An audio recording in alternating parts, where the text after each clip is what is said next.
आज का बाइबल का वचन मलाकी का ग्रंथ अध्याय 3 वचन 1 से 4। दूसरा वचन इब्रानियों के नाम पत्र अध्याय 2 वचन 14 से 18। और आज का सुसमाचार सन लूकस के अनुसार अध्याय 2 वचन 22 से 40। मलाकी का ग्रंथ अध्याय 3 वचन 1 से 4। प्रभु ईश्वर यह कहता है, देखो मैं अपने दूत भेजूंगा जिससे वह मेरे लिए मार्ग तैयार करे। वह प्रभु जिसे तुम खोजते हो अचानक अपने मंदिर आ जाएगा। देखो विधान का वह दूत जिसके लिए तुम तरसते हो आ रहा है। कौन उसके आगमन के दिन का सामना कर सकेगा? जब वह प्रकट होगा तो कौन टिकेगा? क्योंकि वह सुनार की आग और धोपी के खार के सदृश है। वह चांदी गलाने वाले और शोधन करने वाले की तरह बैठकर लेवी के पुत्रों को शुद्ध करेगा और सोने चांदी की तरह उनका परिष्कार करेगा। तब वे योग्य रीति से ईश्वर को भेंट चढ़ाएंगे और प्रभु ईश्वर प्राचीन काल की तरह यहूदा और यरूशलेम की भेंट स्वीकार करेगा। दूसरा वचन इब्रानियों के नाम पत्र अध्याय 2 वचन 14 से 18। परिवार के सभी सदस्य का रक्त मांस एक ही होता है, इसलिए वह भी हमारे ही तरह मनुष्य बन गए, जिससे वह अपनी मृत्यु द्वारा मृत्यु पर अधिकार रखने वाले शैतान को परास्त करे और दास्ता में जीवन बिताने वाले मनुष्यों को मृत्यु के भय से मुक्त कर दे। वह स्वर्गदूतों की नहीं बल्कि इब्राहिम के वंशजों की सुध लेते हैं। इसलिए यह आवश्यक था कि वह सभी बातों में अपने भाइयों के सदृश बन जाए, जिससे वह ईश्वर संबंधी बातों में मनुष्य के दयालु और ईमानदार प्रधान याजक के रूप में उनके पापों का प्रायश्चित कर सके।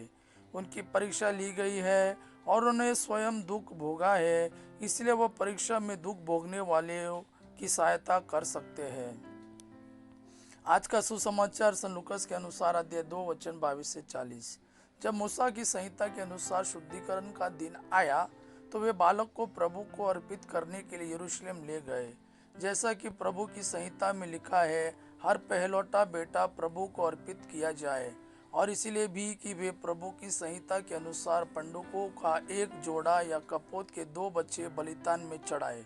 उस समय यरूशलेम में सिमियोन नामक एक धर्मी तथा भक्त पुरुष रहता था। वह इज़राइल की सांत्वना की प्रतीक्षा में था और पवित्र आत्मा उस पर छाया रहता था।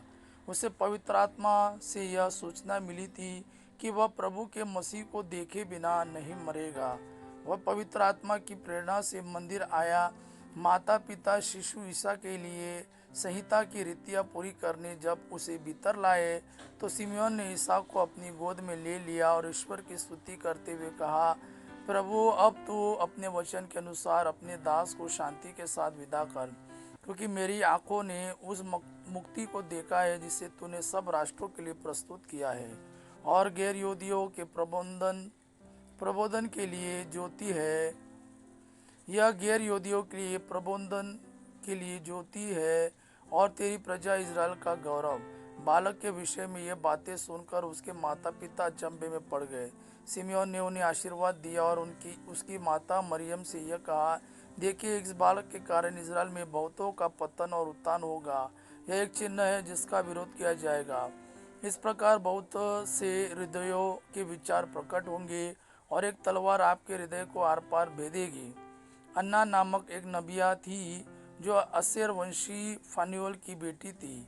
वह बहुत बूढ़ी हो चली थी। वह विवाह के बाद केवल 7 बरस अपने पति के साथ रहकर विधवा हो गई थी और अब 84 बरस की थी। वह मंदिर से बाहर नहीं जाती थी और उपवास तथा प्रार्थना करते हुए दिन रात ईश्वर की उपासना में लगी रहती थी।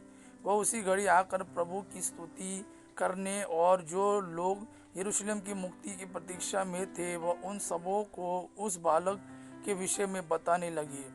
प्रभु की संहिता के अनुसार सब कुछ पूरा कर लेने के बाद वे गलीलिया अपनी नगरी नाजरेत लौट गए। बालक बढ़ता गया, उसमें बल तथा बुद्धि का विकास होता गया और उस पर ईश्वर का अनुग्रह बना रहा। यह प्रभु का वाणी है। प्रभु को धन्यवाद।